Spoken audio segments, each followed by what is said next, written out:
And he was used to, like you were saying before, boy, I got to look at every one. I got to have my hands touching every one. He couldn't keep up with the demand. They sued him. He ended up bankrupt and left town. That he just couldn't produce. You kind of got to think through some things. That's why we harp on the business, and you got to know a lot of these things. The growth wheel does that for you. Everybody that comes to us gets a link to be able to fill out the growth wheel plan and work with us on how you're doing in all those different areas, including financing. When I go to, let's say I want to go to a bank, and how do I do that? How do I get a loan? Well, when you go to a bank and you haven't been in business before, they're going to look at your last 3 years of tax returns. They're going to look at collateral. They're going to look at, do you have any money in the bank? Do you have the ability to pay the percent down that you're going to have to do? Do you have collateral? Means I got assets that I own, so that if I don't pay back, they got something they can make me liquidate to pay them. How is that all going to work? And so you look at projecting that revenue and being real careful about understanding what I'm actually going to make. And making sure that, and again, that's why, I can't harp on this enough, we advise, but we also send you to specialists when you need to. Some of those specialists might be an accountant or a lawyer or an insurance person. We also have SCORE. SCORE is a service corps of retired executives. That's what that stands for. So let's say that Todd's in the aluminum extrusion business. He extrudes tubes to be used in the space shuttle, all right? So he's got a very unique business. What's extrude mean? I want to know what I'm doing. Well, extruding is the pulling of rather than the cutting or spinning or chip making. So it's a fabrication process. Fabrication is anything that's laser cutting, bending, folding, or expanding, versus chip making, the normal manufacturing, which is you're taking a piece of metal and cutting stuff out of it. So the tubes are often extruded. They're made that way, heated up and made by that process rather than cutting things. So if you're going to do that, I can help you with the business plan. Edward can help you with a website.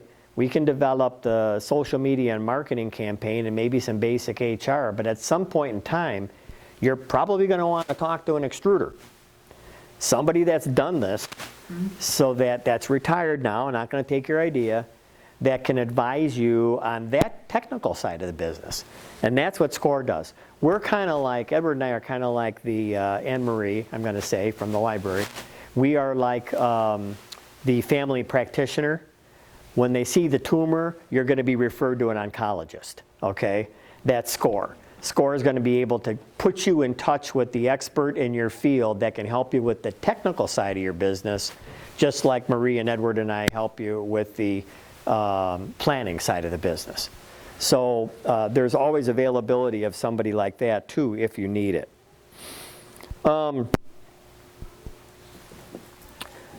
Take a quick peek at registering the business. I just had a question on this today.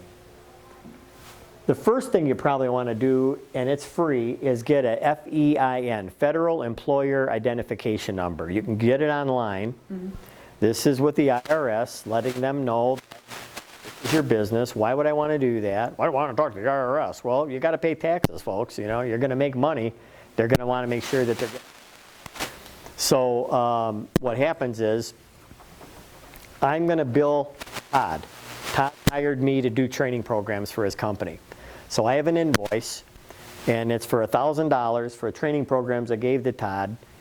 On that invoice, I'm going to have my federal tax ID number. Why? Because Todd's going to issue a 1099 to me saying, hey, government, I paid Mike $1,000. I didn't take any taxes out of it. Okay, so then the government expects me to pay my share of the taxes of that $1,000. What I would do is I would pay quarterly. So, and I know, independent business person, you're doing that as well. Mm-hmm. You pay 4 times a year at 10 40 ES, estimated tax return. ES, federal return. So what that says is, I think I'm going to make about 40 grand this year. I'm going to pay as if I'm making 40 grand in 4 installments. Why? So that in April, I don't have to spend $23,000 on taxes. So I've divided it up, and this FEIN number is how all of this kind of takes place. That's how you're going to get your IRS. So then in April, let's say I paid too much. Well, you're going to get a nice fat check back, or you can apply what your refund into next year's quarterly taxes if you want. So you don't have to do a quarterly, but you do what you make, you got to pay taxes on. It's just that's America. That's how it works. So hold on one second. You also need to register your business with the state of Illinois. When you're doing your paperwork for LLC or whatever else you're doing, you can find the paperwork to do this as well. And this makes sure that it's kind of like permission to be in business in Illinois. It's free. No, I'm sorry, that does cost. You also, just like the FEIN is for federal, there's an Illinois Department of Revenue, and you got to let them know because they're state taxes. Not as bad as you'd think. I mean, there's things in Illinois that are expensive, but some of the earnings here aren't quite as bad as you would imagine. But you need to have both. Because both federal and state governments have to get their cut. They have to get their cut. You got it. A DUNS number is kind of like a business report card. It identifies who your business is, where your business is, 9-digit number that anybody could look up then and find out a little bit about who you are and how you're doing. Social security number for your business, basically. Yeah, kind of like that. That's a good way of putting it. Is it public facing? I'm sorry? Is it public facing? I mean, is all of, when you register a business, is your name going to be visible to everyone? The business name will. The business name will They're be asking if the personal. business name and the personal name, when you register a business, visible to anybody. Must be, because it's the only way that you will be able to know if somebody already take that name that probably you want to use for your business. So if you're going to say it's, You have some option to allow you to see if that name is already used. that's what they're looking for. So you want to say MDM Consulting, well, that's my business. So once they, if you would register that, they'd say, Mike Mastroianni already owns it. To be honest with you, I was in a band called Clutch Cargo. And we played for about 25 years in Rockford. And about 10, 12 years after we were playing, we got a cease and desist from a Clutch Cargo out east. And we were able to prove with our incorporation that we were incorporated before they did. So not only did they not make us stop, they couldn't use the name anymore. It kind of backfired on them. So yeah, you have to have a way for somebody to know who is it, where are they that are using it. Usually that doesn't happen unless you're in this, a radius like a Midwest. But this case, and they had a Clutch Cargo cartoon. But that was, by the time that we took the band name, that was public domain. It was no longer protected. So that's just the way, that's what this thing does for you. You also have, they call it a SAM number, a System Award Management. If you're going to get grant money, you need the SAM number because there has to be some way of tracking what you're doing. You'll also get GATA, G-A-T-A, Government Accountability and Transparency Act numbers. I don't really have clients that I'm working with worry about that right away. We do that later on. I'll apply for grants. But I think the reason they put this in there now is you don't want to wait for a grant opportunity. It takes you 7 weeks to get the SAM number. If you get a grant and they have a 2-month window of opportunity for the grant, by the time you get the SAM number, it may be too late. So that's why this slide is saying get it soon, so that when the grant comes up, if there is one, you might have a little bit easier time getting things up and running. Last year, when we had the grant between April and June for applying for the SAM number, and the SAM website was down for 2 weeks.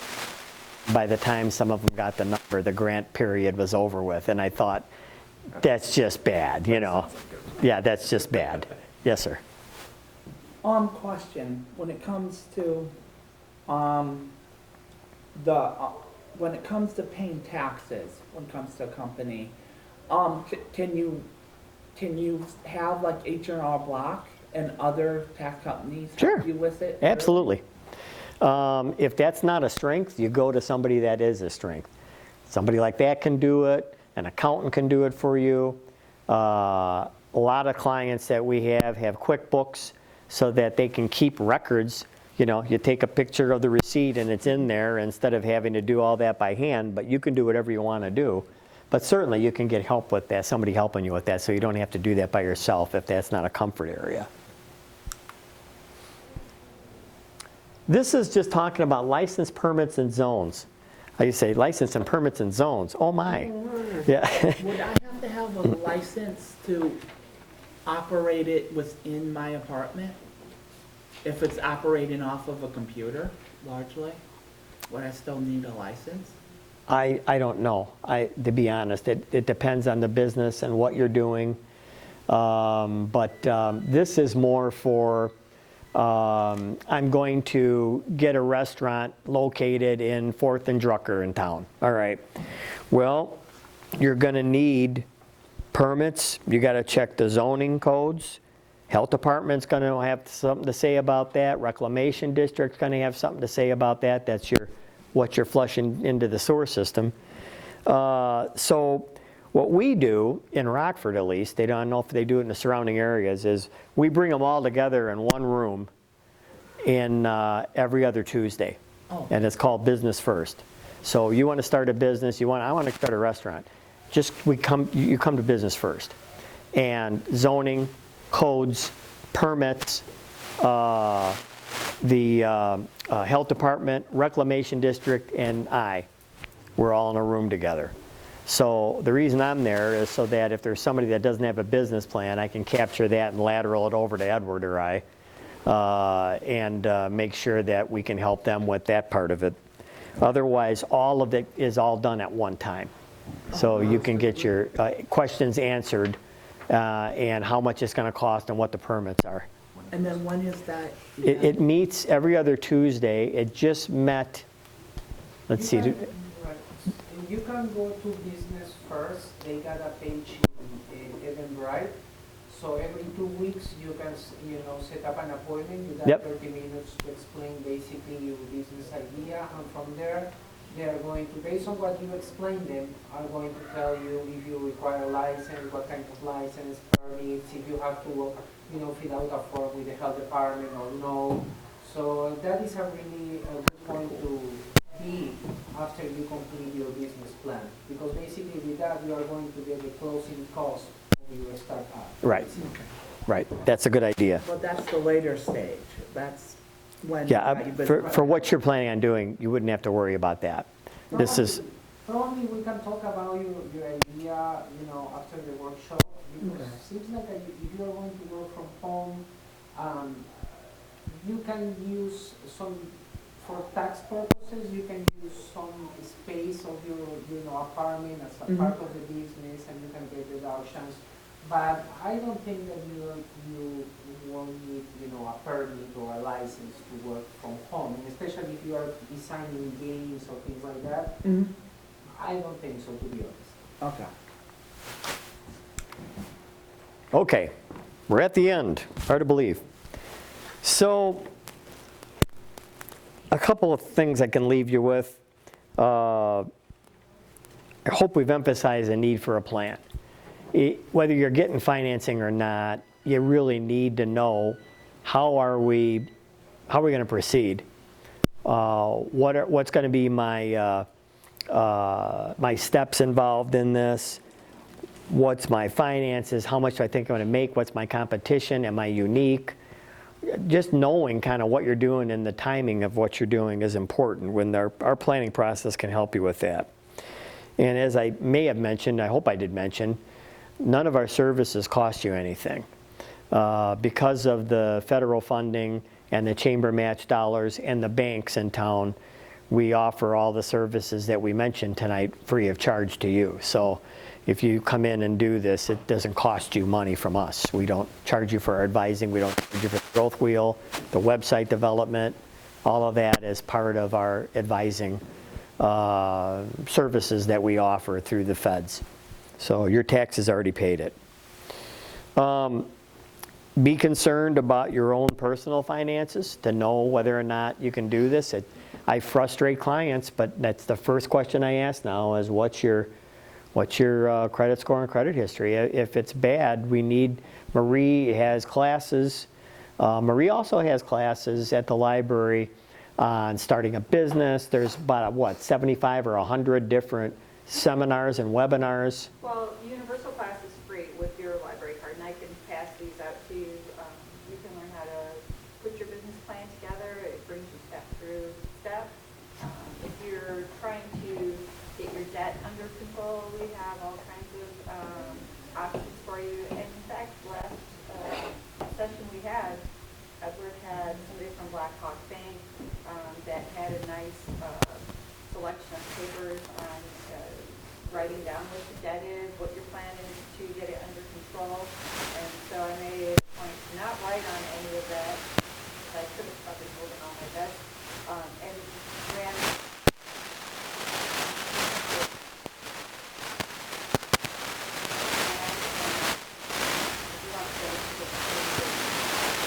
definitely is going to come into play. Made sure that she brought that up. That is also a part of it. You have to know your business and what your plan is. They're going to respect you for that and take you more seriously when you go and ask for cash. And just to mention, Marie, Edward, myself, Mike Colbert from the Iger Lab, our partners with SCORE, we kind of have a partnership. And so there's cross-referral. We all have non-disclosure agreements, so I could go send somebody to Marie and no, nobody's going to say anything about it. Marie can send them to Edward or I for a business plan. No one says anything about it. And this is a way to make things easy for those that are in the business and not have to worry about being sent. And we will send you, again, to people that are going to be able to help you the most. Well, I always can start with you, but then there's a lot of different people we might send you to depending on your needs. And finally, I guess, it's really important to take the advice. I mean, we go to a doctor, the doctor says, well, we're going to need to set that leg. You broke your leg, and just say, I think I'll drag it along behind me for a few weeks and see how it does on its own. If you go to get the advice, take the advice. It's going to help you. And sometimes the advice isn't flattering, but like I say, we're not only coach and we're not only cheerleader, but we're also sometimes the voice of reality, and we're trying to help you. The last thing I would want to see is somebody spending their entire life savings and having it go away and have nothing. So we're trying to make sure that we do everything to help our clients as well, even in areas such as this. So any other questions that we can answer, Edward or myself or Marie, while we're all here? How can we make appointments? You got my card and Edward's card tonight. Give us a call. What are your hours? We usually, Edward is here Tuesday, Wednesdays, and Thursdays, and operates out of NIU Rockford, although he can come to downtown and I can go to NIU as well. And then this slide is our address and contact information. Yeah, there you go.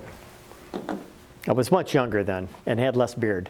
It's like, who's that guy? That is Clutch Cargo right there. I remember that. Oh, yeah, yeah. Question. So, If we see you face, it won't be here, it will be at the chamber conference itself? yes, at the Chamber and/or NIU Rockford. Okay. Because I think I know where the chamber conference is, in walking distance from here, isn't it? Yep, it is right down the street. You're absolutely right. It's in Stewart Square, right where the Chamber is, right by that Illinois National Bank. That's what I thought. Yep. Yeah. Who would be the best person to do the growth circle? Both of us do that. Both of you? Yep, we both have certification in it and can work with you on it. So I'm happy to work with you. I mean, and there's going to come a time, though, even if you're working with me, when you're going to get to Edward. because it's not exclusive. We just work together. Yeah, I need some social media stuff too. Yep, Yeah, that's I'm gonna be, willing he's to the guy. Advice in all areas. Yeah. And Marie, as always, we try to start people off there. And how do we get to Marie? She's- Just right across the street at the Hart Library, 214 North Church. I'm there Monday and Tuesday from 9 to 2:30. Catch me on Wednesday and Thursday from 9 in the morning till 8 at night. Oh, Those wow. are your best dates to catch me. Awesome. And we're just a FYI, I'm here 5 days a week, and 8:30 to 5. I'm not always here. Why? Because we're serving Freeport, Belvedere, part of DeKalb, Ogle, and Winnebago County. So both of us, yeah, we're all over the place. So it's best to call, and then we'll get an appointment when we can make sure that we're going to be here. After that, we have Olivia that can, she's the chamber's assistant up front that can help schedule you if I'm not here. Okay. And then if you take your business card and stuff, that should have all the information. It attached to your window. it does indeed. It had better. It's got it all. Edward still has some in the back, so. Oh, I'd be honored to take a business card for you, great. All right. Well, thank you very much, folks, and thanks for your time today. Renee,